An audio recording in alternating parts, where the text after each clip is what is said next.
Please welcome future Vice President of the United States, Governor Tim Walz.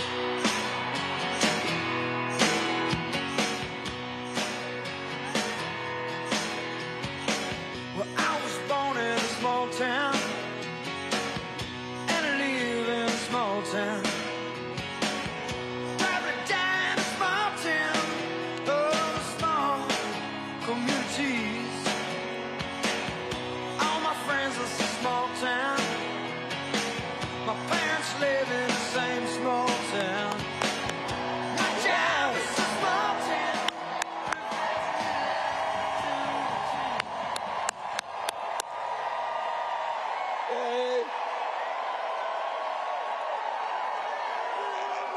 Hello, Arizona. Wow. Hey.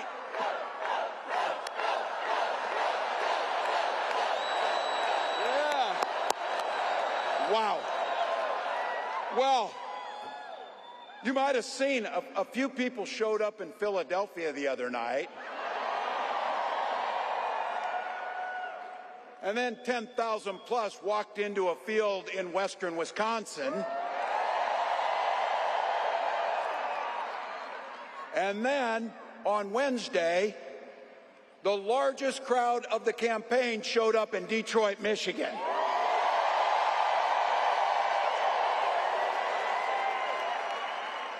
But Arizona just couldn't leave it alone, could you?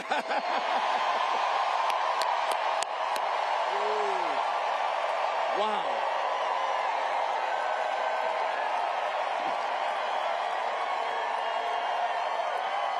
You know, it's not as if anybody cares about crowd sizes or anything. So. Wow. Let me begin by giving a few thanks to some people here and a few dear folks to us. First of all, I want to thank Arizona for sharing Senator Mark Kelly and Gabby Giffords with the rest of the country.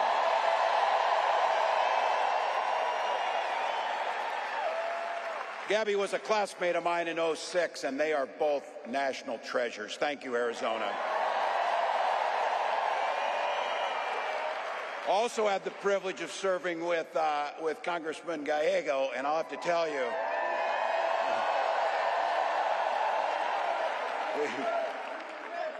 he was an amazing colleague, and I have to tell you, he's going to be an amazing senator. But we get a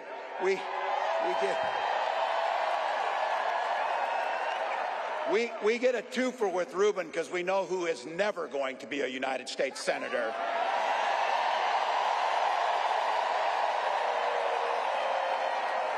To all the local elected officials, thank you. But the most important thank you to each and every one of you. Look. You took time out of your busy lives. You found babysitters. You took time off work.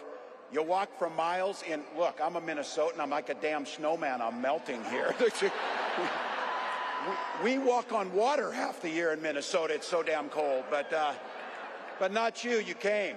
And you came into this space with neighbors.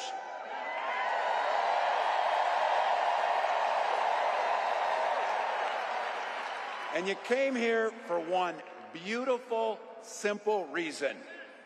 You love this democracy.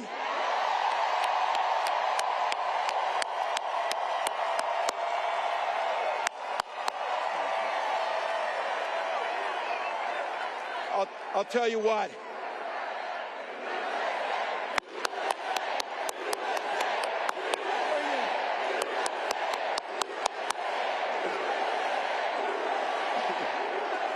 Wow. Wow, wow. Well, I couldn't be prouder to stand with you, and I couldn't be prouder to be on this ticket.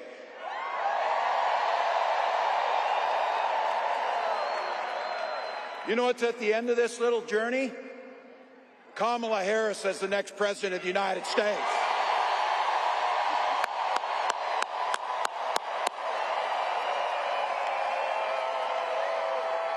This is a leader who wakes up every day on the side of the American people. She will take on the predators. She will take on the fraudsters. She will take on the transnational gangs, and she will stand up to the corporate interest and put middle America first.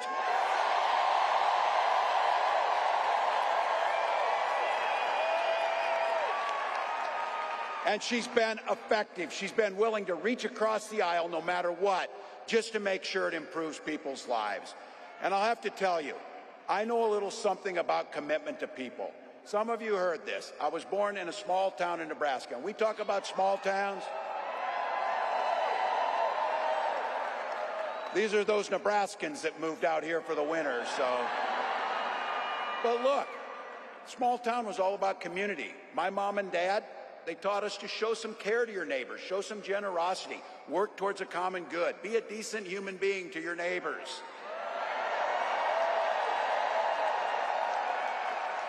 My dad, and some of you know him in here, you had him, a chain-smoking Korean War-era veteran, cared about his community, but 2 days after I turned 17, he took me down to join the Army National Guard.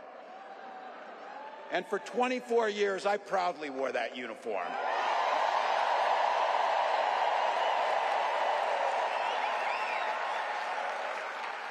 I'm proud of that service, but what my nation gave my dad and millions of others and me was an opportunity to use the GI Bill to get a college education.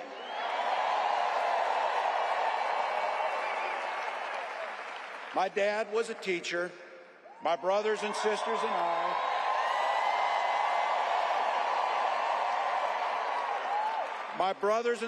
and I all became teachers.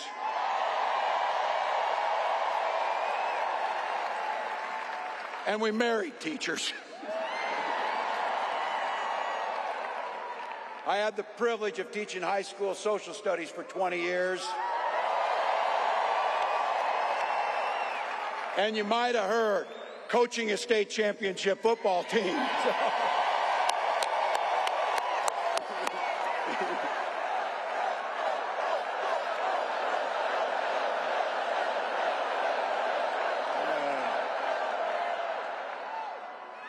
Now if the Vikings could just win, that would be the Weber. And look.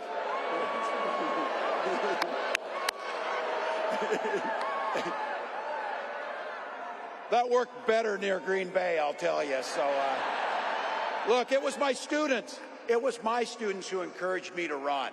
They saw in me what I hoped to instill in them, a commitment to a common good. The belief, the true belief, that one person, one of us in here, can make a difference in somebody's life.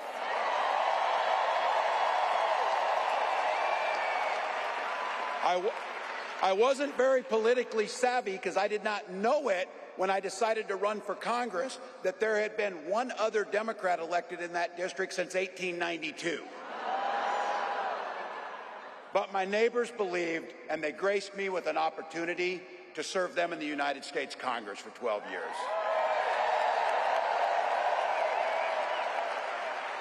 And I'm proud of the work I did as ranking member on the Veterans Affairs Committee, working on the Agriculture Committee. And I worked hand in hand with Republicans to make sure that we were crafting legislation that improved the lives of veterans and people all across this country. I learned how to compromise without compromising my values.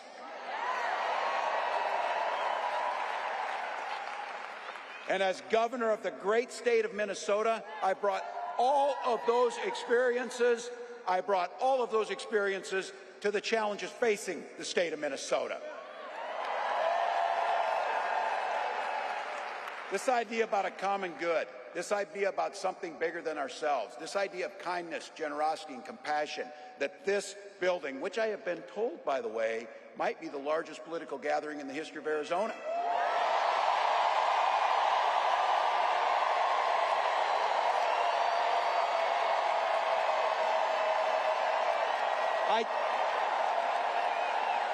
I think it's safe to say Donald Trump sees the world a little differently than we do. First and foremost, and be very clear about this, he doesn't know the first thing about service. It's hard to provide service when you're too busy serving only yourself. Again and again and again, Donald Trump weakens our country to strengthen his own hands. You've watched him mock our laws. You watched him sow chaos and division at every opportunity. And that's to say nothing of his record as president. As governors, he froze during COVID and pitted us in a hunger game against our neighbors to try and find basic life-saving needs. And because of him, our neighbors died. By failing to address COVID, he drove the economy into the ground. And let's be very clear. The statistics and the facts are clear about this. Violent crime was up under Donald Trump. And we don't even have to count his crimes in that to make it up. So, still.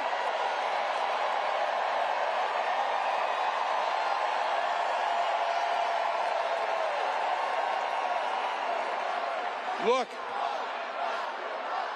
those. Better yet, beat the hell out of him at the ballot box. Beat the hell out of him at the ballot box. Look, you and I, especially the gray hairs in the crowd, we know our relatives. Republicans used to be the people talking about freedom. Not this group. When they talk about freedom, it means that the government should be free to invade your exam room with your doctor. Look, in Minnesota, we respect our neighbors and the personal choices they make. We maybe wouldn't make the same choices, but we respect them. And I know in Minnesota and in Arizona and places across this country, you know what makes society work best? Is when you learn a golden rule. Mind your own damn business. Mind your own damn business. You don't need it.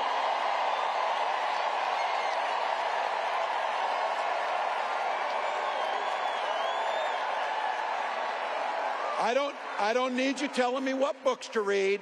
I don't need you telling me about what religion we worship. And I sure the heck don't need you to tell me about my family.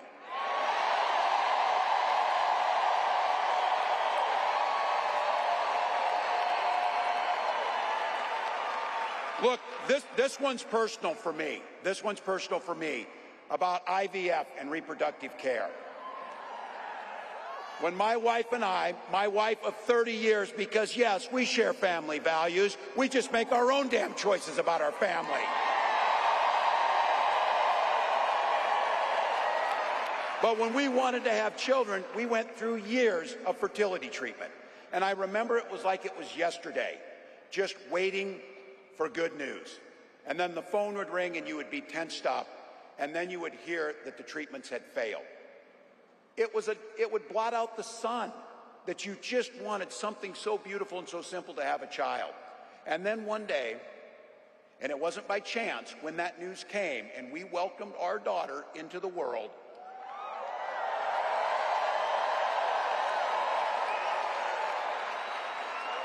we named her Hope. We named her Hope.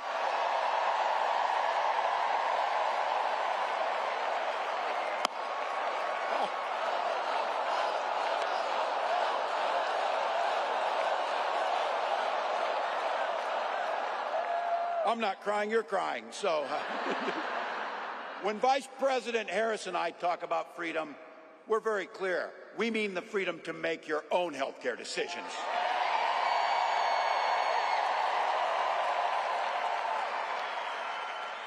And for all of our children to be free to go to school without worrying they'll be shot dead in their classroom.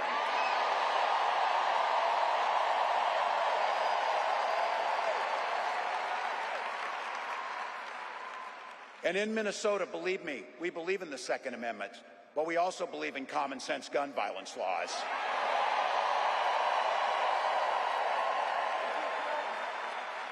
I remind my colleagues when I was in Congress, Ruben could tell this story, for 3 years in a row I was the top gun in the congressional trap shoot, so we can shoot better than them too, just by the way.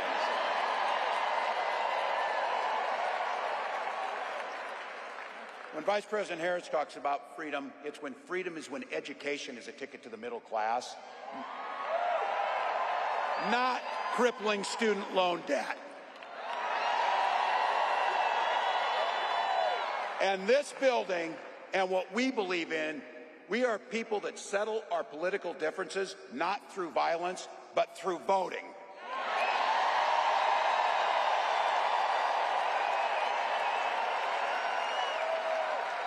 It's a simple.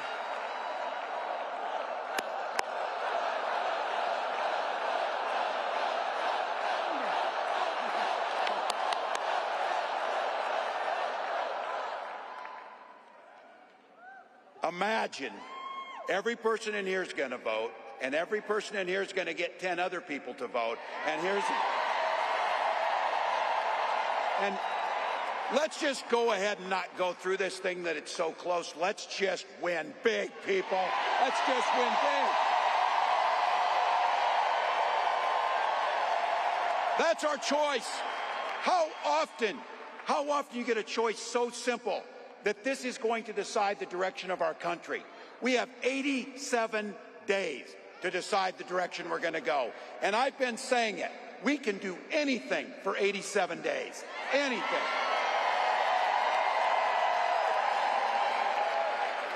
And my mantra is, and look, you can see it on me over the last 5 days, we'll sleep when we're dead. We'll sleep when we're dead. Not now. Not now. Look, you know it, and I know it, but I think we need to be reminded. You know exactly what Donald Trump's plans are. You know which direction he's taking us. Don't believe this guy. Don't believe, that's like, listen, no one in here believes this guy, so anyway. But don't believe it when he's playing dumb about this Project 2025. He knows exactly what it'll do. They are not playing. They wrote their plan out. But just like they're getting arrogant about it, they're saying the quiet stuff out loud. It'll take our freedoms. It'll rig the economy for the super rich. It'll underfund veterans. And you know that if he goes back again, he's not only going to let go where he left off, it is going to be much, much, much worse. So look, rising costs, pulling health care from us, you know the whole routine. Look, I get this too. I know I'm preaching to the choir, a damn big and beautiful choir.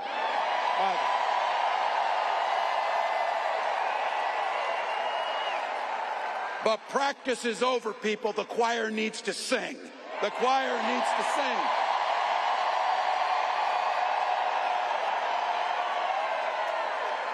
Trump's not fighting for your family. He doesn't give a damn. And his running mate shares the same dangerous, twisted, backward agenda. Yeah. Every kid in my class of 25 studied at Yale, had their career funded by Silicon Valley billionaires, and then writes a book trashing the very people who raised you. I've said it. It wasn't a name. It was an observation. These guys come up with the weirdest damn ideas that you will ever imagine. You know it's true. But here's the good news. We know the stakes. We know who they are. When they told us, we believed them. We know what's coming. But here's the big thing about it is, that's a reality that's not going to happen because of the people in this building and millions across the country. This is a campaign about the future. We know what's there. We know it can come. We're not people who are afraid of the future. We shape the future. Kamala Harris believes in the freedom to make your own choices. She believes in the opportunity for every single person to enter the middle class. And she believes something so beautiful. She believes in the promise of America. The promise of America. So I want to say thank you, Madam Vice President, for the trust you placed in me. And I want to say something else, that this incredible leader, this incredible woman has brought to this fight.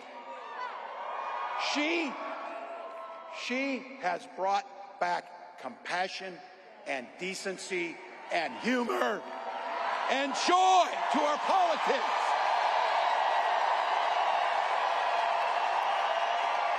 So Arizona, bring that joy with you. Bring those smiles. bring that positive future as you join me in welcoming the next President of the United States, Kamala Harris. Freedom, freedom, I can't move. Freedom, cut me loose. Freedom, freedom, where are you? 'Cause I need freedom too. I break chains up on myself. Won't let my freedom rot in hell. Hey, I'ma keep running 'cause the winner don't quit on themselves.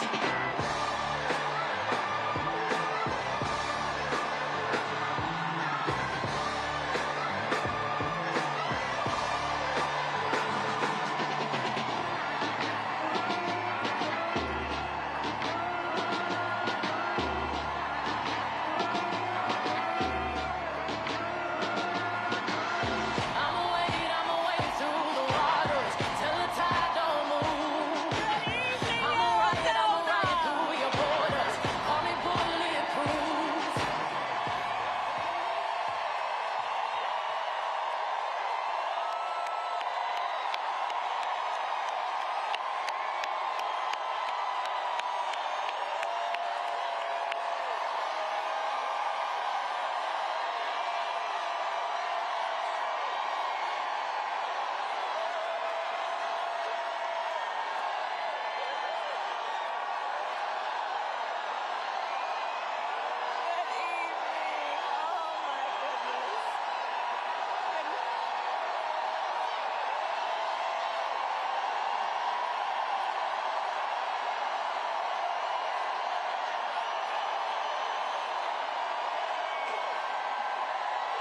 Good evening.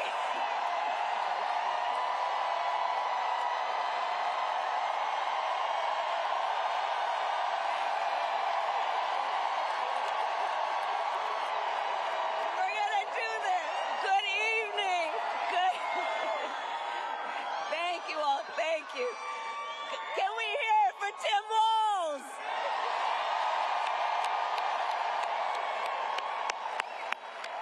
Oh my goodness. Oh, it's good to be back in Arizona. Good evening, everyone. Oh my goodness. Thank you all so very much. Oh, it is good to be back. Let me just say, let me just start by thanking everyone who is here. Thank you all so very much. All of you. We're gonna do this. We're going to do this. We are going to do this. Yes, we are. And I want to thank all of the incredible leaders who are here, including Congressman Greg Stanton, your next United States Senator, Congressman Ruben Gallego, and my dear friend, United States Senator Mark Kelly. And let me just say, as Arizona knows, Mark is an extraordinary leader who has dedicated his life to the service of our nation as a fighter pilot, as an astronaut, and as a member of the United States Congress. And he has given so much to our country. He always fights for the people of Arizona. And I am so grateful, Mark, for your friendship and your leadership.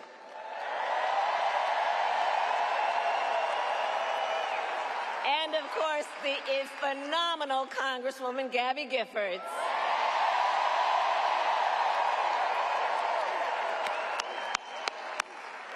There are also an incredible group of mayors with us today. Mayor Kate Gallego,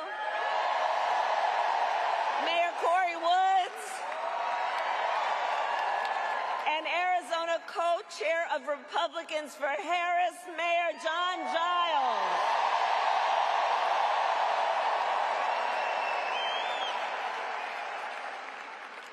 So today, I also bring greetings from our incredible President, Joe Biden.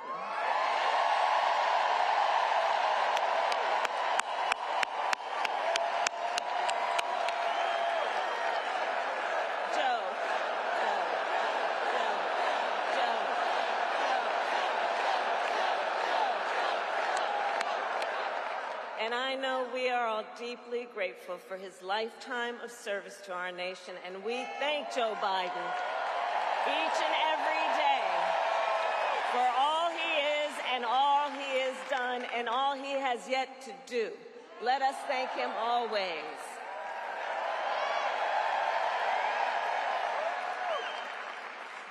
So, Arizona, this has been a big week. On Monday, I officially became the Democratic nominee for President of the United States.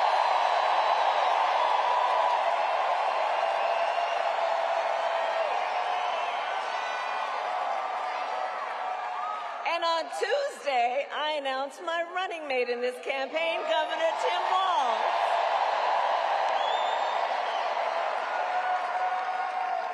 And as you all just heard, Tim has a great record as governor of the great state of Minnesota. And to those who know him best, Tim goes by a few more titles besides governor.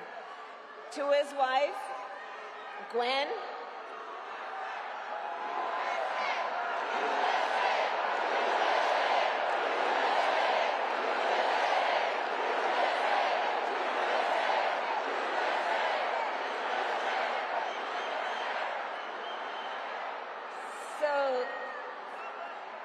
thank you.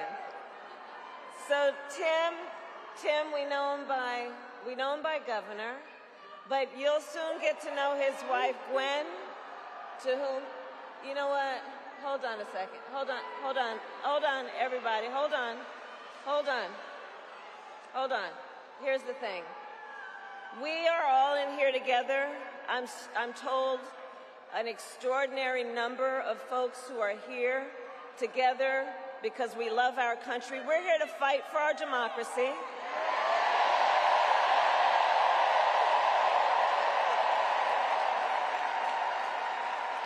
Which includes respecting the voices that I think that we are hearing from. And let me just say this on topic of what I think I'm hearing over there. Let me just speak to that for a moment, and then I'm going to get back to the business at hand.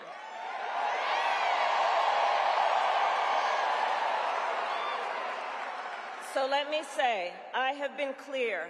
Now is the time to get a ceasefire deal and get the hostage deal done. Now is the time. And the president and I are working around the clock every day to get that ceasefire deal done and bring the hostages home.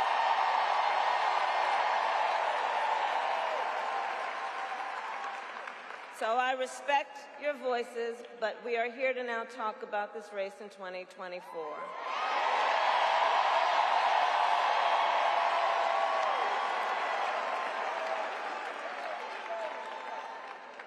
So, Tim Walz. So let's just say this. Besides being governor, the thing I've come to learn about Tim Walz that you have known and may learn more, he's an extraordinary person. He's known by many titles. To his wife, Gwen, he is husband. To his kids, Hope and Gus, he is dad. To the people of southern Minnesota for 12 years, he was congressman. To his former high school students, he was Mr. Walz. And to his former high school football players, he was coach.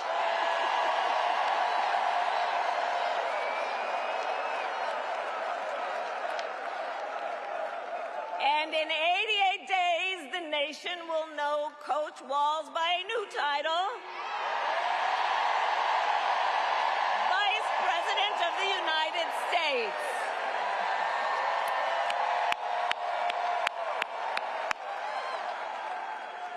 So it's so good to be back in Arizona, and I thank you all for turning out today. This is an extraordinary, extraordinary thing.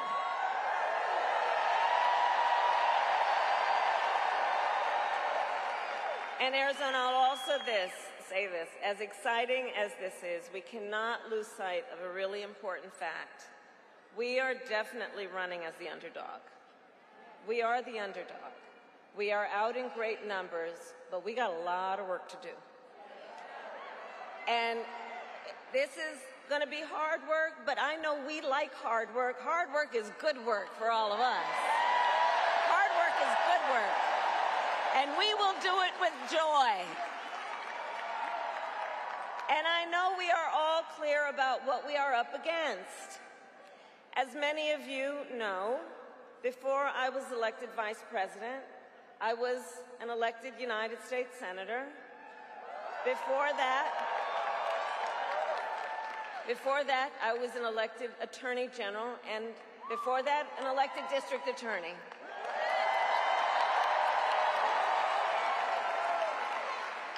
And before that, I was a courtroom prosecutor. So I took on, in these roles, perpetrators of all kinds. Predators who abused women, fraudsters who ripped off consumers, scammers who broke the rules for personal gain. So Arizona, hear me when I say, I know Donald Trump's type.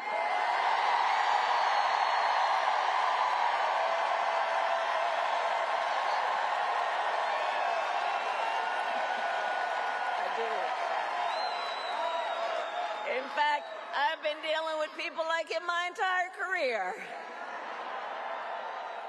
For example, as Attorney General of California, I took on one of our country's largest for-profit colleges that scammed students. Well, Donald Trump ran a for-profit college that scammed students.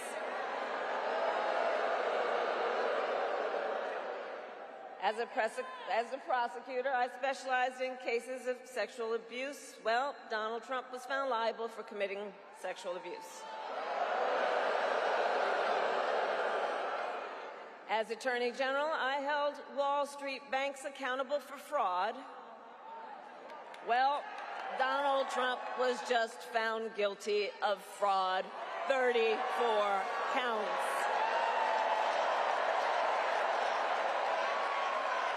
So all of this, yeah, the courts will deal with that. We're going to win in November. We're going to win in November. We'll handle that too. So, but all of this is to say, in this campaign, I will proudly put my record against his every day of the week. Every day of the week.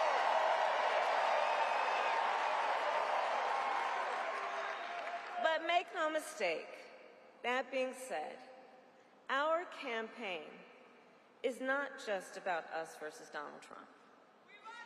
It is about, and I love you, Bob.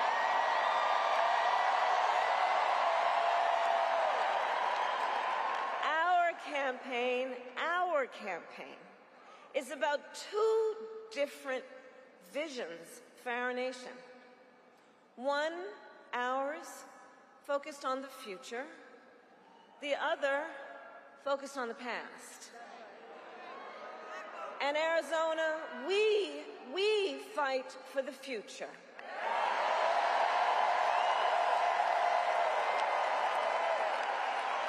A future with affordable health care, affordable child care, and paid leave.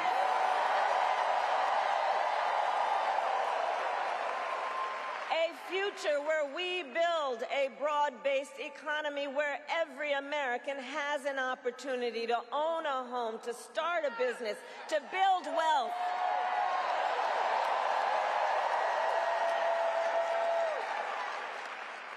Here with us today, I know we have a number of Native leaders. And as president, I will tell you, I will always honor tribal sovereignty and respect tribal self-determination.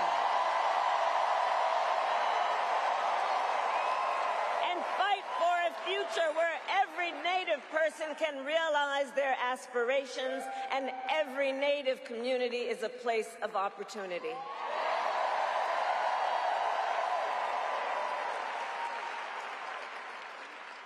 We believe in a future where we lower the cost of living for America's families so that they have the chance not just to get by, but to get ahead. Because look, while our economy is doing well by many measures, prices for everyday things like groceries are still too high. You know it and I know it. When I was Attorney General, I went after price-fixing schemes. And when I am president, I will continue that work to bring down prices. I will take on big corporations that engage in illegal price gouging. I will take on corporate landlords that unfairly raise rents on working families. I will take on big pharma and cap the cost of prescription drugs for all Americans.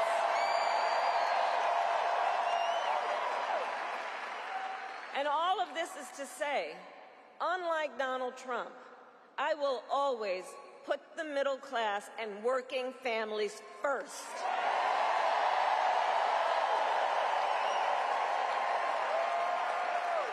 Because you see, Coach Walz and I know the middle class built the United States of America. And when the middle class is strong, America is strong.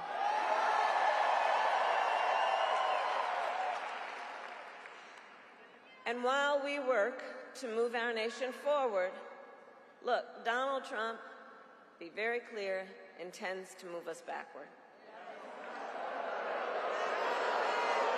Just look, and we're not going back. We're not going back. We're not going back. We're not going back. No.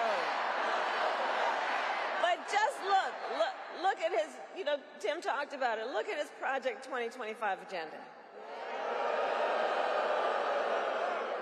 It's 900 plus pages. I can't believe they put that thing in writing, by the way. But when you look at it, when you read it, you will see Project 2025 is a plan to weaken the middle class. If he is elected, Donald Trump intends to give a tax break to billionaires and big corporations. He intends to cut Social Security and Medicare. He intends to surrender our fight against the climate crisis. And Arizona, every day you feel the impact of extreme heat and drought. You know this crisis is real. He calls it a hoax. And on top of all of this, if Donald Trump wins in November, he intends to end the Affordable Care Act and take us back to a time when insurance companies had the power to deny people with pre-existing conditions. You remember what that was? Remember what that was? He won't win. You're right.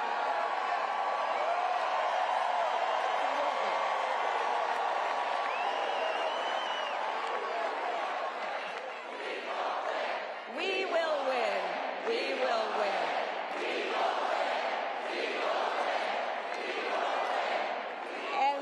And part of why we are going to win is because we remember, and we are smart, and we know what's happening, and we're not falling for the gaslighting, and we're not falling for the okey-doke.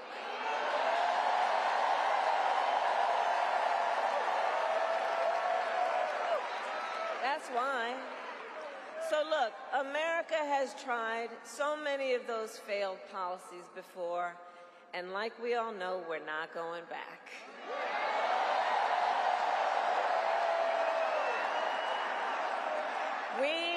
We will move forward and take on the biggest issues facing our nation. For example, the issue of immigration. So I was Attorney General of a border state. I went after the transnational gangs, the drug cartels, and human traffickers. I prosecuted them in case after case, and I won.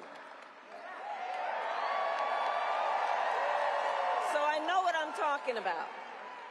We know our immigration system is broken, and we know what it takes to fix it. Comprehensive reform that includes strong border security and an earned pathway to citizenship.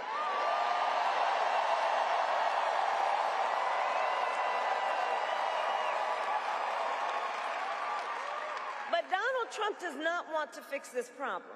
Be clear about that. He has no interest or desire to actually fix the problem. He talks a big game about border security, but he does not walk the walk. Earlier this year, everybody here knows, earlier this year we had a chance to pass the toughest bipartisan border security bill in decades. But Donald Trump tanked the deal.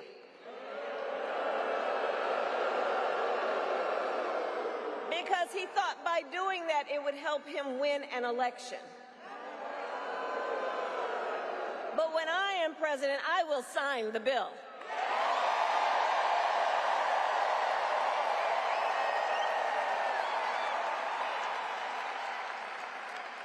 So Arizona, ours is a fight for the future, and it is a fight for freedom.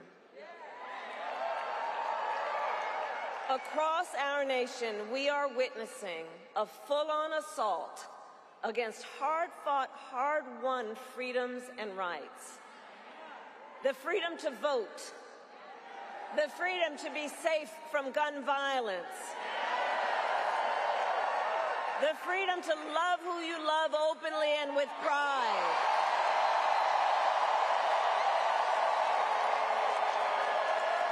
And the freedom of a woman to make decisions about her own body and not have her government telling her what to do.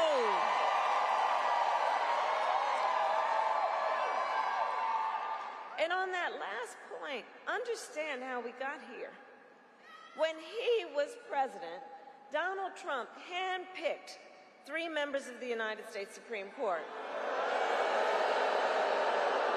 with the intention that they would overturn and undo the protections of Roe v. Wade.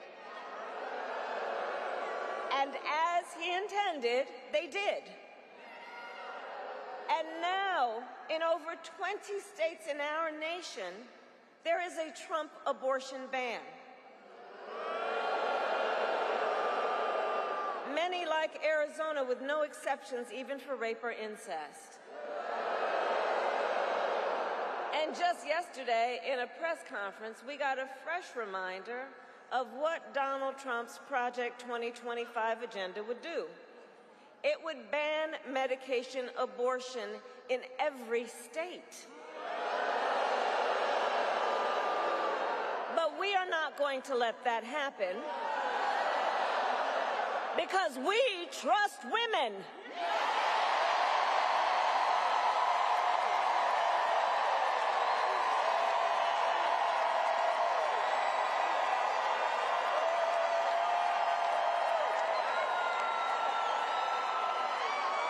And when I am President of the United States, and when Congress passes a bill to restore reproductive freedoms for every woman in America, I will sign it into law.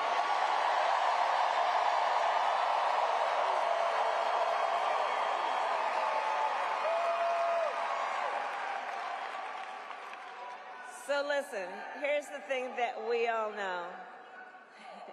Here's the thing we all know. Generations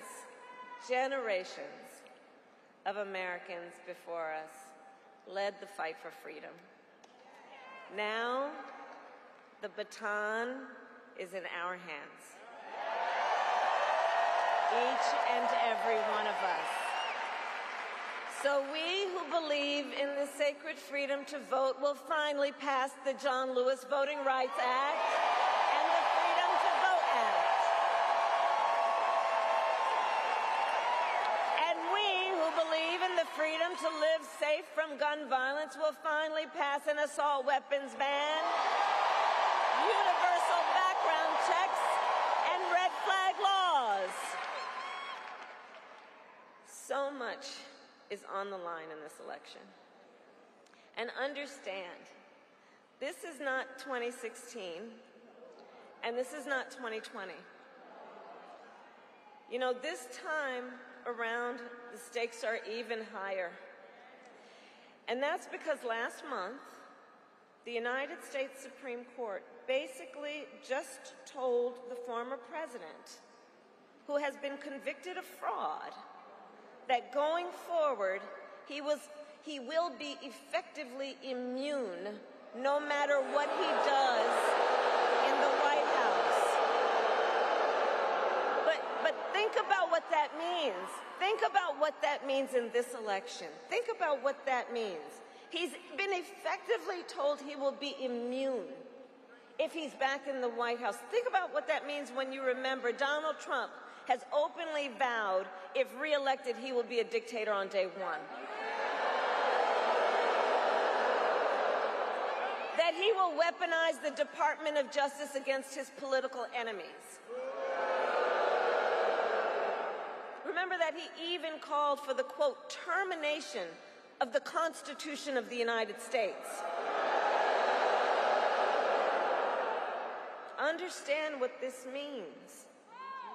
And let us be very clear, someone who suggests we should terminate the Constitution of the United States should never again stand behind the seal of the United States President. Never again. Never again.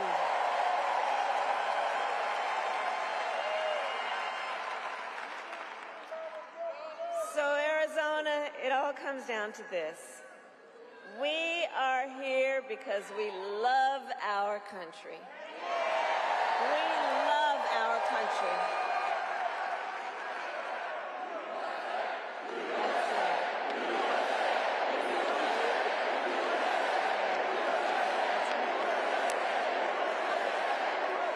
We love our country, and I do believe it is the highest form of patriotism to fight for the ideals of our country.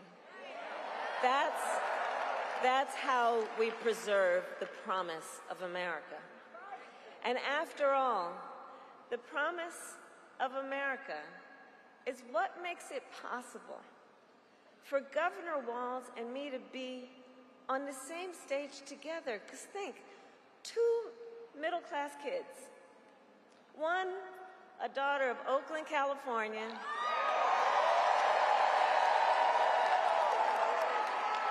who was raised by a working mother, had a summer job at McDonald's. The other, a son of Nebraska Plains, who grew up working on a farm. Think about it. Only in America is it possible for them together to make it all the way to the White House. Only in America. Only in America. So we together, all of us, we're running this campaign on behalf of all Americans, from red states to blue states, from the heartland to the coast. And when we are elected, we will govern on behalf of all Americans. All Americans. So Arizona, ultimately in this election, I do believe we each one of us, we face a question. That question being, what kind of country do we want to live in? Do we want to live in a country of chaos, fear, and hate? or a country of freedom, compassion, and rule of law.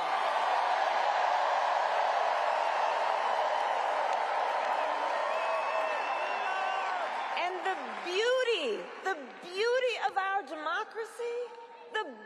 of our democracy is that we each have the power to answer that question. Each one of us in a democracy has the power to answer that question. The power is with the people.